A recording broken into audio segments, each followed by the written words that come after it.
ఇవన్నీ ఒక ఎత్తు అయితే ఇంకా చాలా అనుమానాలు బయటకు వచ్చిన తర్వాత విజువల్స్లో ఇప్పుడు ప్రవీణ్ గారు పెట్టుకున్నటువంటి స్వెటర్కి ఆ కోట్కి ఎలాంటి ఎలాస్టిక్ లేదు, కానీ ఆ బుల్లెట్ నడిపిన వ్యక్తి కోట్కి ఎలాస్టిక్ ఉంది.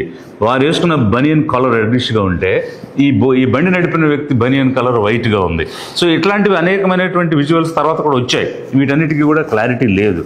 ఇదంతా ఒకవైపు జరుగుతూ ఉంటే మరి ఎప్పుడు జరిగింది ఈ డెత్ అన్న విషయాన్ని ఫస్ట్ రిపోర్ట్లో, ప్రిలిమినరీ రిపోర్ట్లో కానీ ఫైనల్ రిపోర్ట్లో కానీ చెప్పలేదు. పైగా ప్రిలిమినరీ రిపోర్ట్లో ఏం చెప్పారంటే పోస్ట్ మార్టంకి 1-2 రోజుల ముందు జరిగి ఉండొచ్చు అని చెప్తున్నారు. ఇప్పుడు రిగర్ మార్టిస్ అనేటువంటిది ఒక ప్రాసెస్ ఉంది. ఏమిటి అని అంటే మనిషి చనిపోయిన తర్వాత, అంటే ఎనీ లివింగ్ ఆర్గానిజం చనిపోయిన తర్వాత రిగర్ మార్టిస్ అనే ప్రాసెస్ ఇనిషియేట్ అవుతుంది. అంటే అన్నీ కూడా స్టిఫ్ అయిపోవటం అనేటువంటి జరుగుద్ది. ఆ స్టిఫ్ అయిపోయినటువంటి ఆ ప్రాసెస్ని బట్టి ఎన్ని గంటల ముందు ప్రాణం పోయింది అనేటువంటి దాన్ని వీరు క్యాలిక్యులేట్ చేసి చెప్తారు. అట్లాంటిది ఏం చెప్పకుండా 1 రోజు కానీ 2 రోజులు కానీ 3 రోజులు కానీ అని ఇంత వేగ్గా డాక్టర్స్ ఏ రకంగా ఈ రిపోర్ట్ ఇస్తారు అనేటువంటిది ఒక బలమైనటువంటి అనుమానానికి దారితీసేటువంటి పరిస్థితి కనిపిస్తూ ఉంది. అదేవిధంగా అన్ని ఆర్గాన్స్, ఇంటర్నల్ ఆర్గాన్స్ అన్నీ బాగున్నాయి. లివర్ బాగుంది, స్ప్లీన్ బాగుంది, లంగ్స్ బాగున్నాయి, హార్ట్ బాగుంది, ఇలా అన్ని ఆర్గాన్స్ కూడా బాగానే ఉన్నాయి. ఎక్కడ కూడా ఏది దెబ్బతినలేదు. కానీ మరి ఇంత డ్రంకార్డ్ అయ్యి ఉంటే మొట్టమొదట తాగుబోతులకి ఎఫెక్ట్ అవ్వాల్సిన లివర్ కదా, మరి లివర్లో ఒక చిన్న ప్రాబ్లం కూడా ఐడెంటిఫై చేసినట్టు ప్రిలిమినరీ రిపోర్ట్లు కానీ ఫైనల్ రిపోర్ట్లు కానీ చెప్పలేదు. అంటే ఎందుకు ఈ విధంగా చేయాల్సి వస్తుంది? అంతేకాకుండా ఇప్పుడు నిన్న క్యాండిల్స్ పెడదామని ఎక్స్ పార్లమెంటేరియన్ హర్ష్ కుమార్ గారు ఒక పిలుపునిచ్చినప్పుడు చాలామంది అక్కడికి వెళ్ళటం జరిగింది. అయితే అదేమి ర్యాలీ కాదు, ఒక పబ్లిక్ మీటింగ్ కాదు, దాన్ని ఏమంటారంటే ఇప్పుడు చనిపోయినటువంటి మనిషికి ఒక నివాళులు అర్పించే దానిలో భాగంగా ఆ రోజు వెళ్ళాలనుకున్నారు. సరే, ఓకే. అయితే అతను అరెస్ట్ చేయడం ఏంటి? హర్ష కుమార్ గారి అరెస్టుని మేము తీవ్రంగా పరిగణిస్తున్నాము, దాన్ని ఖండిస్తున్నాము లిబరేషన్ కాంగ్రెస్ పార్టీ. ఎందుకనంటే అసలు హ్యూమన్ రైట్స్ అనేటువంటివి, మానవ హక్కులు అనేటువంటివి ఈ రాష్ట్రంలో ఉన్నాయా? ఉంటే స్వేచ్ఛగా నిరసన తెలిపేటువంటి హక్కు కూడా పౌరునిగా లేదా? ఒక 10 years పార్లమెంటేరియన్గా ఉన్నటువంటి వ్యక్తిని 5 గంటల సేపు అరెస్ట్ చేసి పిచ్చిగా ఈ పక్క నుంచి ఆ పక్క నుంచి రాజనగరం, అక్కడి నుంచి వేమగిరి, మళ్ళీ రాజనగరం, లేకపోతే బెక్కవోలు సిటీ ఇలా తీసుకెళ్ళి నిర్మానుష్యమైన ప్రదేశానికి తీసుకెళ్ళి అక్కడ పెట్టేసి అలా మానసికంగా వేధించడం ఏమిటి? అంత వయసు ఉన్నటువంటి వ్యక్తిని, ఒక పార్లమెంటేరియన్ ఉన్నటువంటి వ్యక్తిని అలా వేధించడం ఏమిటి? ప్రివెంటివ్ డిటెన్షన్ అనేటువంటి దానికి కూడా పద్ధతి ఉంటుంది కదా. 144 సెక్షన్ ఉంది. ప్రివెంటివ్ కస్టడీ తీసుకోవాలని మీరు ఆలోచన అనుకుంటే తీసుకునే దానికి ఒక విధానం ఉంది, ఒక పద్ధతి ఉంది, గౌరవంగా చూడటం అనేటువంటిది ఉంది. ఒక క్రిమినల్ని ట్రీట్ చేసినట్టుగా, అంతేకాకుండా భయభ్రాంతులు గురి చేసినట్టుగా చేస్తే అది మానవ హక్కుల ఉల్లంఘనే. ఈ మానవ హక్కుల ఉల్లంఘన అనేది మన రాష్ట్రంలో జరిగే కొలది ఇది హత్య ఏమో అనే అనుమానం మరింత బలపడే విధంగా మీ చర్యలు కనిపిస్తున్నాయి. ఎందుకనంటే ఒకవైపు పాస్టర్స్ నోరు విప్పి మాట్లాడలేకుండా భయపెట్టేస్తున్నారు, వాళ్ళకి నోటీసులు ఇస్తున్నారు. చాలామంది నా దృష్టికి తీసుకొచ్చి మేము చెప్పాలంటే భయపడుతున్నాము, మమ్మల్ని భయపెట్టేశారు, మేము నోరు విప్పలేకపోతున్నాం, మేము భయభ్రాంతులకు గురవుతున్నాం అనేటువంటిది ఒకవైపు చెప్తూ ఉన్నారు.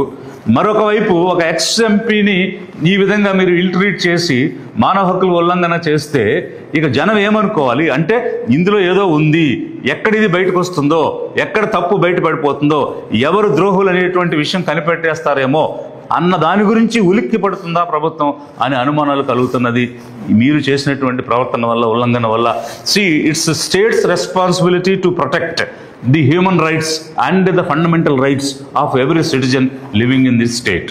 అలాంటి సిచ్యువేషన్లో ఒకవైపు హక్కుల ఉల్లంఘన జరిగింది అనేటువంటిది చెప్తూ ఉంటే మరొక వైపు ఈ అనుమానాలను తీర్చకుండా దాన్ని మరింత అనుమానాలు పెంచే విధంగా చేయటం ఏమిటి అనేటువంటిది ఇక్కడ ఎదురవుతున్నటువంటి ప్రశ్న. మరి ఇదే సమయంలో పేదలు, ఇక్కడ ఇన్వాల్వ్ అయిన వాళ్ళందరూ కూడా పేదలు. ఎందుకనంటే ఒక పబ్లిక్ ఫిగర్, అతను evangelist, maybe related to A particular religion, కానీ అతని యొక్క బోధనల వల్ల, అతని యొక్క ప్రవచనాల వల్ల ఎంతోమంది ఇన్ఫ్లుయెన్స్ అయినారు. వారందరూ కూడా పేదవాడు. వాస్తవంగా పీస్ లవింగ్ పర్సన్స్ అన్ని రిలీజియన్స్లో ఉన్నారు. హిందూస్లో ఉన్నారు పీస్ లవింగ్, ముస్లిమ్స్లో ఉన్నారు పీస్ లవింగ్. వారెవరు కూడా ఇలా చచ్చిపోవాలి, మనుషులు చంపుకోవాలని కోరుకునే వాళ్ళు కాదు. ఈయన చెప్పే విషయాలు వినేటువంటి వాళ్ళు చాలామంది ఉన్నారు. ఇక్కడ ఎక్కువ మంది పేదలు ఇన్వాల్వ్ అయి ఉన్నారు. పేదల యొక్క కన్సర్న్ ఈరోజు కనిపిస్తూ ఉంది. అందుకోసం లిబరేషన్ కాంగ్రెస్ పార్టీ పేదల పార్టీగా ముందుకొచ్చి ఆ పేదవాళ్ళు ఎవరైతే అనుమానాలతో ఉన్నారో వాళ్ళకు నివృత్తి చేయడం, నిజం ఇవ్వడమే కాకుండా వారి యొక్క ఆలోచనకు అనుగుణంగా వారు కోరుకున్నటువంటిది చేసేటువంటి పార్టీగా ముందుకు రావడం అనేటువంటిది ఒకవైపు జరుగుతుంది. మరి ఈ ప్రాసెస్లో మరి భయభ్రాంతులకు గురి చేసి హక్కుల ఉల్లంఘన జరిగేటువంటి పరిస్థితి వస్తే మరి ఒక ఎక్స్ ఎంపీకి ఆ పరిస్థితి ఉంటే కామన్ మ్యాన్ పరిస్థితి ఏ విధంగా ఉంటుంది అనేటువంటి అనుమానాలు ఒకవైపు. ఏముందని గవర్నమెంట్ ఉలికిపడుతుంది, ఎందుకు దీన్ని పీస్ఫుల్గా జరిగే అంశాలను కూడా జరగనీయకుండా అడ్డుకుంటుంది అంటే ఖచ్చితంగా ఏదో ఉండే ఉంటుంది అనే అనుమానాలకు దారితీసేటువంటి విధంగా ఈ పోలీస్ డిపార్ట్మెంట్ ప్రవర్తన కూడా ఉందనేటువంటిది ప్రజల్లో వస్తున్నటువంటి అభిప్రాయం. సో దీనికి సందర్భంగా నేనేమో అడుగుతున్నానంటే, ఒక లిబరేషన్ కాంగ్రెస్ పార్టీగా మిగిలినటువంటి రాజకీయ పార్టీలన్నీ ఏమైపోయినాయి ఈ రాష్ట్రంలో? ఒక పబ్లిక్ ఫిగర్కి ఇలా జరిగింది, ఇన్ని అనుమానాలు ఉన్నాయి అని లక్షల మంది ప్రజలు ఆలోచిస్తున్నటువంటి సమయంలో అధికారంలో ఉన్నటువంటి తెలుగుదేశం కానీ, జనసేన కానీ, లేక బీజేపీ కానీ కేవలం ఒక ఎడ్యుకేషన్ మినిస్టర్ ఒక ట్వీట్ చేసేసి ప్రాథమిక విచారణలో అది యాక్సిడెంట్గా తేలింది కానీ మేము విచారణ చేయమన్నాము ప్రజల యొక్క అనుమానం దృష్ట్యా అని చెప్తే అది ఏ విధమైన సంకేతం మీరు పోలీసులకు ఇచ్చినట్టు?